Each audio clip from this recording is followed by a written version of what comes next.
Between 1985 and 1988, someone walked the dark streets of Mumbai, not seen, not caught. Just one brutal strike with a stone and another human life ended. No witnesses, no motive, no fingerprints. To this day, India's most chilling serial killer remains unidentified. Namaskar and welcome to today's episode. If you're new here, I bring you real Indian crime stories, based only on facts, without sensationalism. And today, we go back nearly 4 decades into the shadows of 1982 Mumbai, where a serial killer roamed free, leaving only broken skulls and silence behind. This is not fiction. This is the real story of the Stoneman Killings.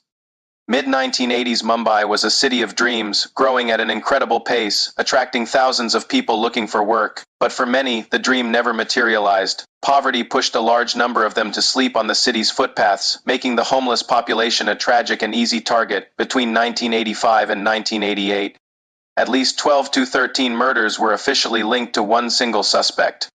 The victims were mainly homeless men, sleeping alone at night. The killer's method was always the same. He used a heavy stone or a concrete block and smashed their skulls beyond recognition. There were no witnesses. There was no robbery, no sexual assault. There was no evidence left behind, just pure rage and a deep, chilling mystery. The first reported case was in 1985 in Sion, a bustling area of Mumbai. A man was found dead, his head crushed under a huge stone. Initially, authorities believed it was a random, isolated act of violence. But then, the same brutal method appeared again and again. The killer struck in locations across the city, from CST and Mahalaxmi to Dadar and Kolkata. A new murder would happen every few weeks, each time leaving the police baffled. And each time, the killer simply vanished back into the night. The killer hunted at night, targeting people who were sleeping in isolated streets.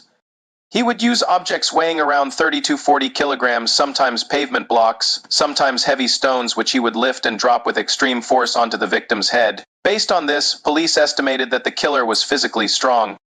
They profiled him as likely being between 25 and 40 years old, someone familiar with the city's streets, and possibly mentally unstable. But this was an era before modern forensic technology. Without DNA or advanced fingerprinting techniques, tracking him was nearly impossible. Surprisingly, despite the horrific violence, no one ever heard anything.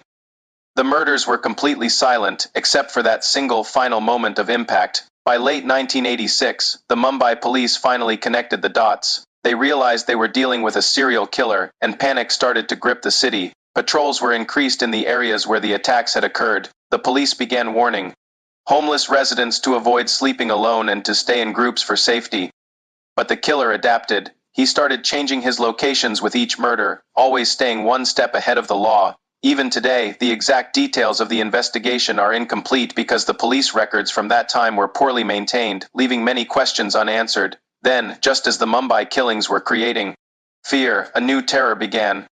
Around 1989, a similar series of murders started happening in Calcutta, now Kolkata. The method was identical, the same heavy stone, the same targeting of pavement dwellers. The question everyone asked was, could it be the same killer?